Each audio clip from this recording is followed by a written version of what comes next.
சுதந்திர அமுத பெருவிழா, இந்திய அரசின் விக்யான் பிரசார் அறிவியல் பலகை, தமிழ்நாடு அறிவியல் தொழில்நுட்ப மையம் மற்றும் காரைக்குடி அழகப்பா பல்கலை சமுதாய வானொலி இணைந்து வழங்கும் அறிவியல் பலகை நிகழ்ச்சி. என்னக்கா பதில் சொல்லுக்கா, பேரண்டம் என்றால் என்னக்கா, என்னன்னா பதில் சொல்லுன்னா, கருந்துளை என்றால் என்னன்னா. என்னக்கா பதில் சொல்லுக்கா, பேரண்டம் என்றால் என்னக்கா, என்னன்னா பதில் சொல்லுன்னா, கருந்துளை என்றால் என்னன்னா. அறிவியல் பலகை கேளுங்க, அமுத பெருவிழா காணுங்க. விஞ்ஞானியாகலாம் நாமும் அறிவியல் பலகையினாலே. அறிவியல் பலகை நிகழ்ச்சியின் மூத்த ஒருங்கிணைப்பாளர்கள், சமுதாய வானொலிகளின் வழிகாட்டி டாக்டர் ஆர் ஸ்ரீதர் ஐயா அவர்கள், மதிப்பிற்குரிய பி ஸ்ரீகுமார் ஐயா அவர்கள் மற்றும் மதிப்பிற்குரிய டிவிவி வெங்கடேஸ்வரன் ஐயா அவர்கள்.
பல்கலை சமுதாய வானொலியின் அறிவியல் பலகை நிகழ்ச்சி தயாரிப்பு குழு, நிகழ்ச்சி ஒருங்கிணைப்பு நம் அழகப்பா பல்கலை சமுதாய வானொலியின் இயக்குனர் முனைவர் எம் ஜோதிபாசு அவர்கள், தயாரிப்பு மேற்பார்வை புரொடக்ஷன் எக்ஸிகியூட்டிவ் முனைவர் சி சுமதி அவர்கள், எடிட்டிங் ஆர்ஜே காரை காமாட்சி. இது அழகப்பா பல்கலை சமுதாய வானொலியில் அறிவியல் பலகை கேளுங்க.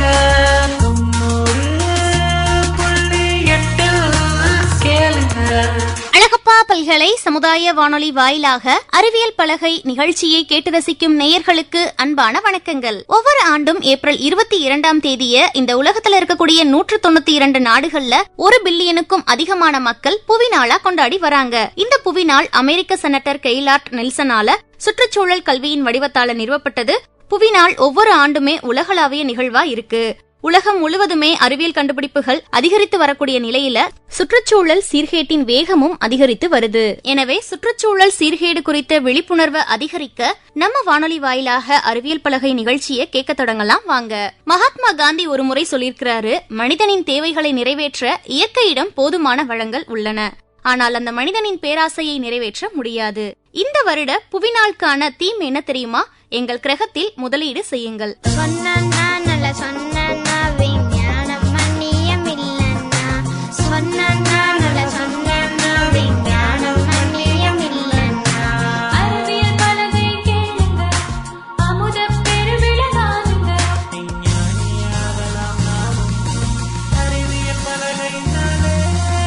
புவிநாள் குறித்த இந்த சிறப்பு கலந்துரையாடல்ல நம்ம கூட இணைய போறவங்க யாருன்னா, காரைக்குடியை சேர்ந்த சர்க்கரை நோய் சிறப்பு மருத்துவர் மற்றும் சூழலியல் ஆர்வலர் மருத்துவர் மணிவண்ணன் அவர்கள் மற்றும் நம் அழகப்பா பல்கலைக்கழகத்தில் உள்ள மைக்ரோபயாலஜி துறையில் டீச்சிங் ஃபேக்கல்டியாக பணிபுரியும் டாக்டர் ஜி சிவபிரகாஷ் மற்றும் முனைவர் பட்ட ஆய்வாளராக பயணிக்கும் ஆர் நித்யா அவர்கள். இவர்களோடு நம் அழகப்பா பல்கலை சமுதாய வானொலியின் புரொடக்ஷன் எக்ஸிகியூட்டிவ் முனைவர் சி சுமதி அவர்களும் இணைறாங்க.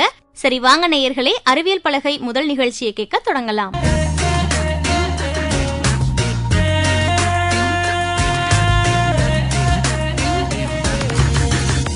வணக்கம் சார். வணக்கம்.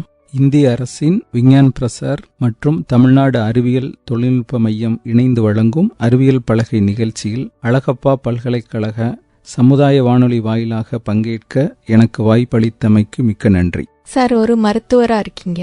இந்த மருத்துவ பணி அப்படிங்கறதே எவ்வளவு தூரம் ஒரு நாளோட நேரத்துல எவ்வளவு நேரத்தை எடுத்துக்கும் அப்படிங்கறத நாங்க கண்கூடாவே பார்த்திருக்கோம். அந்த மாதிரி ஒரு பணியில இருந்துகிட்டு சுற்றுச்சூழல் சார்ந்த ஆர்வம் நிறைய ஆர்வமா இருக்கிறதோட மட்டும் இல்ல, அதை பத்தி பேசுறது மட்டும் இல்ல, அதை பத்தி எழுதுறது மட்டும் இல்ல, நீங்க நேரடியாவே பணிகள் செஞ்சிட்டு இருக்கீங்க, சேவையாற்றிக்கிட்டு இருக்கீங்க.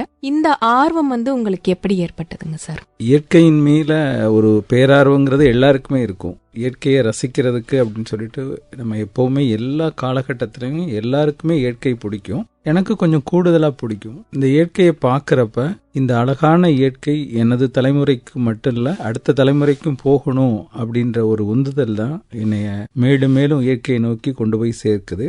அதுக்கடுத்து மருத்துவரா இருக்கிறனால சில நோய்கள், நான் கண்கூட பார்க்குற நோய்களுக்கு நம்ம அந்த இயற்கை சீரழிவும் ஒரு காரணம் அப்படிங்கிறத அனுபவ ரீதியாக உணர்ந்திருக்கேன். அதனாலதான் என்னுடைய பார்வை முழுக்க முழுக்க இயற்கையும் அது சார்ந்த புரிதலும், மக்களுக்கு அந்த புரிதலை கொண்டு போய் சேர்க்கணுங்கிற ஆர்வம் தான் என்னை இந்த துறைக்கு அப்படியே கொஞ்சம் கொஞ்சமா கொண்டு வந்து சேர்த்தது. ரொம்ப சிறப்புங்க சார். வணக்கம், நான் முனைவர் சிவபிரகாஷ், நுண்ணுயிரியல் துறையில் பணிபுரிகிறேன், அழகப்பா பல்கலைக்கழகத்தில். வணக்கங்கய்யா. நெகிழியின் பயன்பாடு அதிகரிப்பு இயற்கை சீரழிவுக்கு எந்த அளவுக்கு வழிவகுக்குங்குதுங்கய்யா?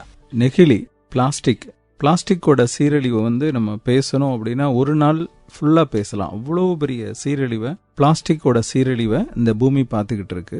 ஒவ்வொரு இடத்துலையும் ஒவ்வொரு நிமிஷமும் நம்ம அதை பார்த்துக்கிட்டு இருக்கோம். அதை ஃபுல்லா இன்னைக்கு நிறைய பேசுவோம். இப்ப நம்ம வீடை சுத்தி உள்ளது எல்லா இடங்களையும் அந்த பிளாஸ்டிக் நிறைய மலை மாதிரி குமிஞ்சிருக்கனால நிலத்தடி நீரே போகல, இடத்தை அடைக்குது, தண்ணி போறதுல சிரமம் இருக்கு. இதை தாண்டி காடுகளுக்குள்ள எங்கெங்க மனுஷன் போற இடங்கள் இருக்குதோ அங்கெல்லாம் பிளாஸ்டிக், காடுகளுடைய விளிம்புல உள்ள ஏரியாக்கள் எல்லாம் பிளாஸ்டிக் உள்ள போகுது. இதை தாண்டி கடல் வளத்துக்கு மிகப்பெரிய அச்சுறுத்தல் பிளாஸ்டிக்ஸ். உலகம் வேற எதுக்கும் பயப்படணும் இல்லையோ, ஆனா பிளாஸ்டிக்காக பயந்துதான் ஆகணும். வணக்கம் டாக்டர், நான் நித்யா, நுண்ணுயிரியல் துறையில் ஆராய்ச்சி மாணவி. எளிதில் மக்காத பிளாஸ்டிக்கை பயன்படுத்துவதனால நம்ம மண் வளம் எப்படியெல்லாம் பாதிக்குது? அதாவது பிளாஸ்டிக் நம்ம பயன்படுத்துறதுனால அதை பூமியில போடுறப்ப அது ஒரு படிமம் உருவாகுது. இதனால மழை பெய்யற தண்ணி பூமிக்குள்ள போகாம மழை தண்ணியை மேலாப்புல நிப்பாட்டிடுது. ஒரு பிளாஸ்டிக் முழுமையா செரிக்க இந்த பூமிக்கு 600 வருஷம் ஆகும். இதை தாண்டி அது கொஞ்சம் கொஞ்சமா செரிக்கிறப்ப சின்ன சின்ன பார்ட்டிகிள்ஸா உருவாகும். இதிலிருந்து வர்ற கெமிக்கல் சின்ன சின்ன உயிரினங்களுக்குள்ள போய் அதோட ஹார்மோன் சிஸ்டத்தையே பாதிச்சிரும். இதை தாண்டி நம்ம சாதாரண பாலூட்டிகளுக்கும் அந்த மண் மூலமா பிளான்ஸ்குள்ள போய் சின்ன சின்ன மைக்ரோ பிளாஸ்டிக் உருவாகி பிளசண்டல் பேரியர், அதாவது நஞ்சுக்கொடி மூலம் அடுத்து பிறக்கிற குழந்தைகளுக்கும் போய் அதோட ஜீன்லயே அது சில பாதிப்புகளை ஏற்படுத்துன்னு சொல்லி சமீபத்திய ஆய்வுகள் நமக்கு தெரிவிக்குது.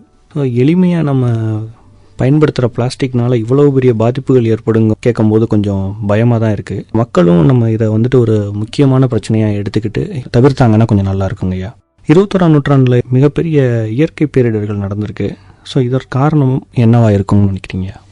21ஆம் நூற்றாண்டில் மிகப்பெரிய பேரழிவு அப்படின்னா சுனாமி, அப்புறம் நிலநடுக்கம், பாகிஸ்தானில் இந்த மாதிரி நாடுகளில் ஏற்பட்டிருக்க பெருவெள்ளம். இதை 2 விதமாக நம்ம பிரிக்கலாம். ஒன்று இந்த காலநிலை மாற்றம், கிளைமேட் சேஞ்சஸ்ன்னு சொல்ல போகிறோம். இது வெள்ளம், புயல், வறட்சியா, பஞ்சமா மாறும். முதல்ல வெள்ளம் வரும், புயல், அதோட வெள்ளம் வரும், வறட்சியா மாறும், அதுவும் பஞ்சமா மாறும். இது ஒரு சைக்கிளிக்கலாக அப்படியே வரும். ரெண்டாவது இப்போ இமயமலை தொடர் மாதிரி தொடர்களில் அதிகமான மழை பெஞ்சு அந்த நிலச்சரிவு ஏற்பட்டு அதனாலையும் பேரழிவு வரும். ரெண்டுமே இந்த காலநிலை மாற்றத்தோட பிரதிபலிப்பு தான். காடுகளை அழிச்சிட்டு நகரங்களை உருவாக்குறோம், இதோட தாக்கம் என்ன?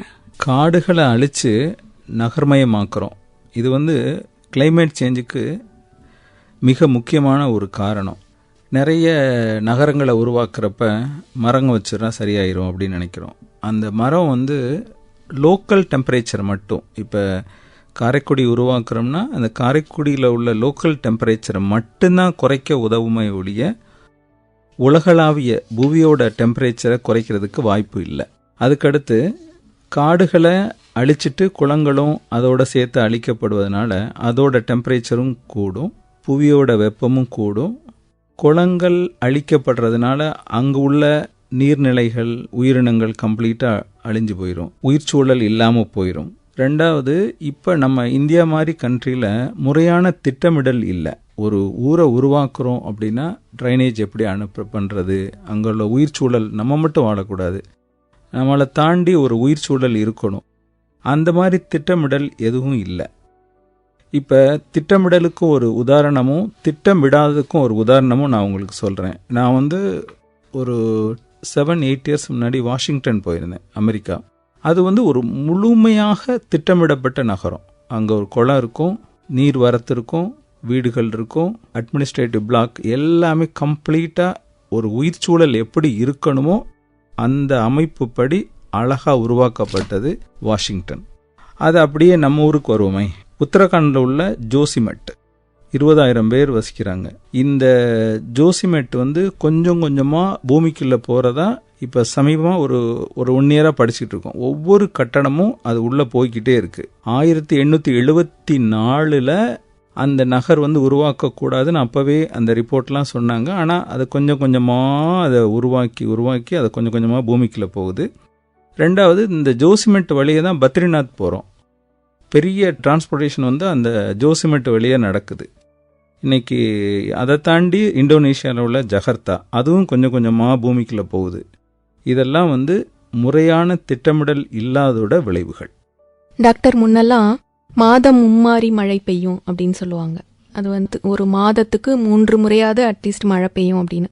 இப்ப பாத்தீங்கன்னா மழை ஒண்ணு பெய்யவே மாட்டேங்குது, பெஞ்சும் கெடுக்குது, பெய்யாமையும் கெடுக்குதுன்னு விவசாயிகள் சொல்றாங்க. அந்த ஒரு நிலைமை இருக்கு. ஒன்னு எந்த காலத்துல எந்த பருவத்துல பெய்யணுமோ அந்த பருவத்துல மழை பெய்யறது இல்ல பெஞ்சதுன்னா ஒரேடியா பெஞ்சு அறுவடை பண்ற நேரத்துல பயிர்கள் எல்லாம் நீர்ல மூழ்கி போச்சு அப்படிங்கிற மாதிரியான விவசாயிகளோட புலம்பல், இது மாதிரியான சம்பவங்கள் இப்ப சமீபத்துல ரொம்ப அதிகமா பாக்குறோம். இதுக்கு காரணம் என்னங்க டாக்டர்? எழுத்தாளர் ராமகிருஷ்ணன் ஒரு புஸ்தகம் எழுதியிருப்பாரு, எனது இந்தியான்னு நினைக்கிறேன். அந்த புத்தகத்துல ஒரு வெள்ளைக்கார அட்மினிஸ்ட்ரேட்டருடைய வார்த்தை ஒன்று, அவருடைய டைரி குறிப்பு ஒன்று இடம்பெற்றிருக்கும். எப்படின்னா, ஊட்டியை கோட் பண்ணி சொல்லியிருப்பார். அதாவது ஏப்ரல் மாதம் முடிஞ்சு மே 31 நைட்டில் 12 மணிக்கு தென்மேற்கு பருவமழை ஆரம்பிக்கும். இது ஒரு 30 வருஷ கணிப்பில் அவர் எழுதியிருப்பார். நல்லா ஞாபகம் வச்சுக்கோங்க, மே 31 நைட்டில் 12 மணிக்கு தென்மேற்கு பருவமழை பொழியும் அப்படின்னு சொல்லி எழுதியிருப்பார். இப்படி தான் மழைப்பொழிவு இருக்கும். இந்த மழைப்பொழிவு இந்த மாதத்தில் பெய்யும், இந்த மாதத்தில் அது நிற்கும், நம்ம அடுத்தடுத்த பிளானிங் நோக்கி போகலாம் அப்படின்னு சொல்லி தான் விவசாயம் இருந்தது. ஆனால் இப்போ 50 வருஷத்தில் பூமியோட டெம்பரேச்சர் மாற மாற மாற கடலோட அமிலத்தன்மையும் அதிகரிச்சு மழையோட தன்மை கொஞ்சம் கொஞ்சமா மாறிடுச்சு. இப்போ உதாரணத்துக்கு தை மாசம் அறுவடை பண்ணுவோம், மாசி மாசத்துல மிச்சம் இருக்கிறத அறுப்போம், அப்புறம் அடுத்த மாசத்துல நல்லா காய வைப்போம், விளைச்சலை விற்பனைக்கு கொண்டு போவோம். இதுதான் நடைமுறை. இப்ப தை மாசம் மழை பெஞ்சு மாசிலையும் பெஞ்சு சமீபத்துல கூட திருவாரூர் மயிலாடுதுறை எல்லாம் பயிர்கள் நாசமாச்சு. இதெல்லாம் பருவம் தப்பிய மழையோட விளைவுகள் தான். இப்ப உப்பளம் இருக்கும், வேதாரண்யம் பக்கத்தில் போனீங்கன்னா நிறைய உப்பளங்கள் இருக்கும். இதெல்லாம் இந்த வெயில் காலத்தில் தண்ணியை உள்ளே கொண்டு வயலில் வச்சு அந்த உப்பு எடுப்பாங்க. இப்போ அதிகமாக மழை பெய்யறனா அதுக்கும் நாசமாயிரும். தேங்காய் விளைவிச்சு அதை காய வைப்பாங்க, அதுக்கும் போயிடும். இந்த மாதிரி கொஞ்சம் கொஞ்சம் கொஞ்சம் கொஞ்சமாக அந்த பருவம் தப்பிய மழை எல்லாத்தையும், அது விவசாயம் உப்பளம் எல்லா தொழில்களையும் கொஞ்சம் கொஞ்சமாக கெடுத்துரும். அதுக்கு மிக முக்கிய காரணம் பூமியோட டெம்பரேச்சர், அதாவது பூமி வெப்பமயமாதலோட காரணம் தான். புவி வெப்பமயமாதல் ரொம்ப பெரிய பிரச்சனைன்னு சொல்றீங்கய்யா. இதனால மற்ற உயிரினங்கள், மனிதர்கள் தவிர மற்ற உயிரினங்களுக்கு எந்த அளவு பாதிப்பு ஏற்படும்? புவி வெப்பமயமாதல் இதுக்கான காரணம் பசுமை வாயுக்கள், carbon di oxide, methane, nitrous oxide, ozone, carbon, அதோட நீராவி. இதெல்லாம் கொஞ்சம் கொஞ்சமா நம்ம பூமியிலேருந்து போய் வளிமண்டலத்துல ஒரு லேயர் ஃபார்ம் பண்ணுது. இப்ப சூரிய ஒளியிலேருந்து வரக்கூடிய ஆற்றல் ஒளிக்கதிர்களா நம்ம பூமிக்கு திருப்பி ரிட்டர்ன் ஆகணும். உள்ள வந்துருது, ஊடுருவி உள்ள வந்துருது. ரிட்டர்ன் ஆகிறப்ப மேற்கொண்டு நான் சொன்ன வாயுக்கள்லாம் தடுத்து அது ரிட்டர்ன் ஆகாம விடுறதுனால ஒளிக்கதிர்கள் இங்கே தங்கி அதனால பூமி கொஞ்சம் கொஞ்சமா ஹீட் ஆகுது. இப்போ ஒரு ரொம்ப பெருசா நம்ம யோசிக்க வேண்டாம். இப்போ ஹீட் அதிகமாக இங்க உள்ள பூமியில நம்ம சாதாரண நம்ம ஊர்ல உள்ள நீர்நிலைகள் கொஞ்சம் கொஞ்சமா காய ஆரம்பிச்சிரும். 6-7 மாசமா பெய்யற மழை நீர் வந்து நம்ம கம்மாயில வந்து ஒரு 4-5 மாசமா நிக்கணும். ஆனா இப்ப பாருங்க, மே மாசம் வர்றதுக்கு முன்னாடியே ஏப்ரல்ல தண்ணி வத்தி போயிடும். இந்த மாதிரி தண்ணி வத்துறதுனால சின்ன சின்ன உயிரினங்கள், ஒரு சின்ன சிட்டுக்குருவியா இருக்கட்டும், சின்ன பறவைகள், சின்ன உயிரினங்கள், இதுகளுக்கு எல்லாமே தண்ணி கிடைக்காது. உணவு கிடைச்சாலும் தண்ணி கிடைக்காம போயிடும். இந்த மாதிரி அழிவுகளை நம்ம வந்து கணக்கிட முடியாது. ஆனா பேரழிவு நடந்துகிட்டு தான் இருக்கு. என்னோட கேள்வி, கடந்த ஒரு நூற்றாண்டில் பூமி வெப்பம் அதிகரித்து கொண்டே இருக்க காரணம் என்ன? பூமியின் வெப்பம் அப்படின்னு பாக்குறப்ப இண்டஸ்ட்ரியல் எரா, அதாவது தொழில் புரட்சி வர்றதுக்கு முன்னாடி, தொழில் புரட்சி வர்றதுக்கு பின்னாடி, நம்ம 2 தான் பிரிக்கலாம். 1880 1900 இதுதான் தொழில் புரட்சி ஆரம்பிக்குது.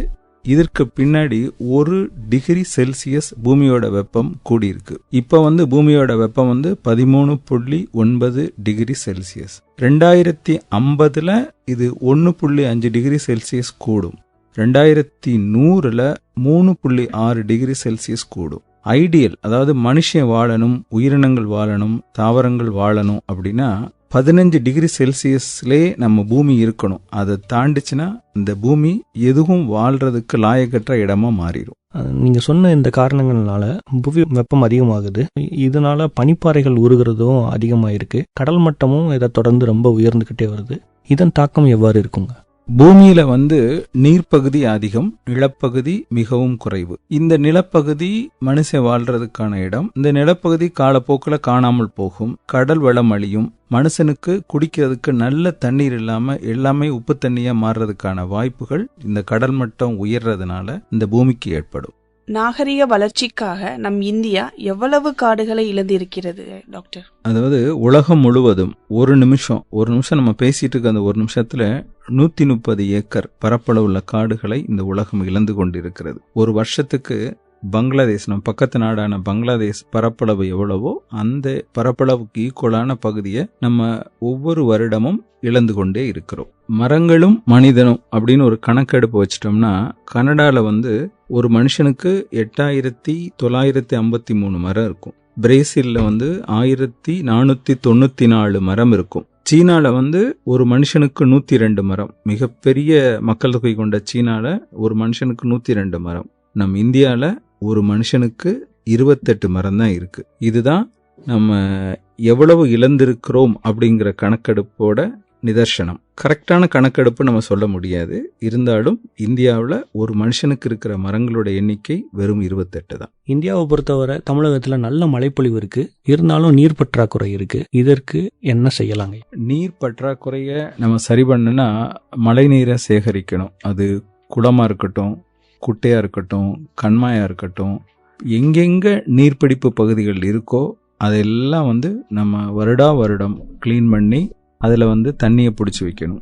ரெண்டாவது, பழந்தமிழரோட நீர் மேலாண்மையில் மிக முக்கியமான பங்கு வந்து பனைமரத்துக்கு உண்டு. இந்த பனைமரம் வந்து நிறைய சல்லி வேர் வச்சுருக்கோம். ஒவ்வொரு கண்மாய் ஓரத்துலையும் பனைமரமாக நிற்கிறத நம்ம பார்த்துருப்போம். இது காரணம் வந்து அந்த சல்லிவேர். அந்த சல்லிவேர் அப்படியே பூமிக்குள்ளே போக போக போக போக தண்ணியும் கூடவே போய் நிலத்தடி நீர் மட்டம் அதிகரிச்சுக்கிட்டே போகும். நம்ம வந்து பூமிக்குள்ள நீரை விதைக்கணும். விதைச்சாதான் நமக்கும் சரி, நமக்கு அடுத்து வர்ற தலைமுறைக்கும் தண்ணி இருக்கும். இப்போ ஒரு சின்ன சம்பவத்தை நம்ம உதாரணமாக எடுத்துகிட்டு உங்களுக்கு சொல்கிறேன். 2018 சென்னையில் நம்ம பெஞ்ச மழை நீரோட அளவு வந்து 330 டிஎம்சி. சென்னையோட 8000 ஸ்கொயர் கிலோமீட்டரில் நமக்கு பேஞ்சது வந்து 330 டிஎம்சி. ஆனால் சென்னைக்கு தேவை ஒரு மாதத்துக்கு 1 டிஎம்சி தான். நம்ம ஒரு 150-200 டிஎம்சிக்காக கர்நாடகத்திலேருந்து வெயிட் பண்ணுறோம். 10-15 டிஎம்சிக்காக முல்லை பெரியாறுலேருந்து வெயிட் பண்ணுறோம் தண்ணிக்காக. ஆனால் நமக்கு வந்து சென்னையில் மட்டுமே ஒரு வருடத்திற்கு 330 டிஎம்சி மழை 2018 ரெக்கார்ட் ஆகிருக்கு. நம்ம வந்து பூமிக்குள்ளே நேர விதைக்கணும். எப்படின்னா, போர் வச்சுருக்கோங்க, அந்த போருக்குள்ளே தண்ணி அனுப்பணும். வீட்டில் கிணறு இருக்கா, கிணத்துக்குள்ளே தண்ணி அனுப்பணும். இல்லை டைரெக்டாக மழை நீரை பிடிச்சி நீர்த்தேக்க தொட்டி மூலம் சேகரிச்சும் பயன்படுத்தலாம். இந்த மாதிரி கொஞ்சம் கொஞ்சமாக நம்ம பூமிக்குள்ளே தண்ணியை அனுப்புறதன் மூலமாக தான் தண்ணி பிரச்சனையிலேருந்து நம்ம தமிழ்நாடு வெளியே வர முடியும். டாக்டர், நம்ம மண் வளத்தை பாதுகாக்கிறதுக்கு என்ன செய்யணும்?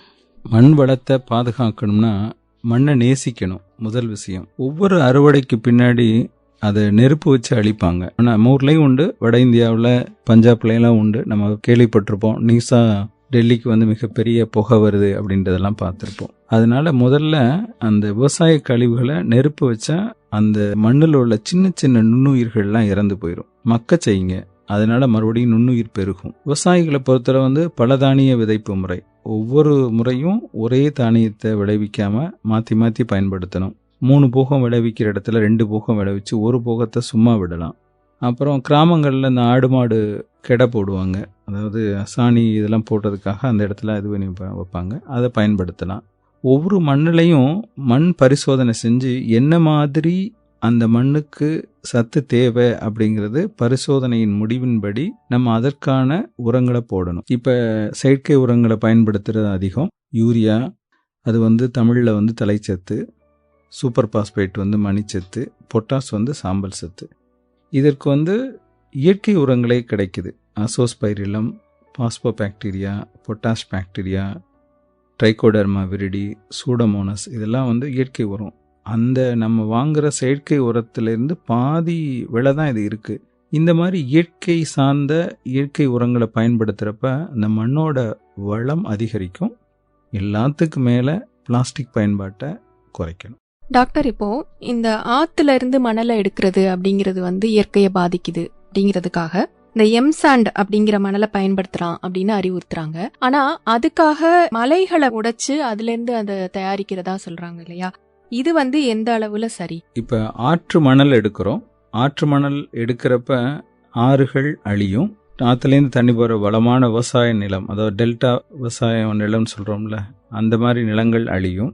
நிலத்தடி நீர்மட்டம் குறையும்.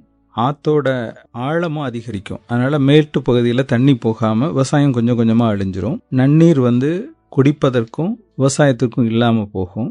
இந்த தண்ணி கடலுக்கு போனால் நிறைய தாது உப்புக்களை கொண்டுட்டு போகும். அந்த மலையில் உள்ள தாது உப்புகளை கொண்டுட்டு போகும். அந்த தாது உப்புகள் வந்து கடல்வாழ் உயிரினங்களுக்கு ரொம்ப முக்கியம். இதனால இந்த ஆற்றில் உள்ள மண் வந்து அழிச்சோம்னா இவ்வளவு பாதிப்புகளையும் ஏற்படுத்தும். இதுக்காகத்தான் அதை மாற்று பொருளா எம்சாண்டு, மலைகளை உடைச்சு எம்சாண்டு பயன்படுத்துறோம். எம்சாண்டு வந்து மலைகளை உடைச்சு பயன்படுத்துறோம். நம்ம கம்பேரிட்டிவ்லி, அதாவது இதுக்கு இது பரவாயில்ல அப்படின்னு தான் நம்ம சொல்ல முடியும். அதுக்கும் தப்பு தான், இருந்தாலும் இதை விட அது பரவாயில்ல அப்படின்னு நம்ம சொல்லலாம். ஆனால் மலைகள் நமக்கு எதுக்கு முக்கியம் அப்படின்னா, மலைகள் தான் மலையை நமக்கு உருவாக்கி தருது.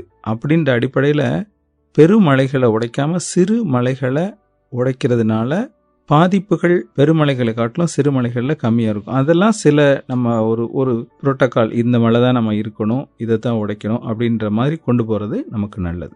அழிவின் விளிம்பில் இருக்கிற இயற்கை வளங்களை அறிவியல் மூலமா எப்படி சார் நம்ம மீட்டெடுக்க முடியும்? அறிவியல் தான் இன்னைக்கு நம்ம பூமி வந்து வெப்பமயமாயிருக்கு அப்படிங்கிறத நம்மளை பேச வச்சிருக்கு.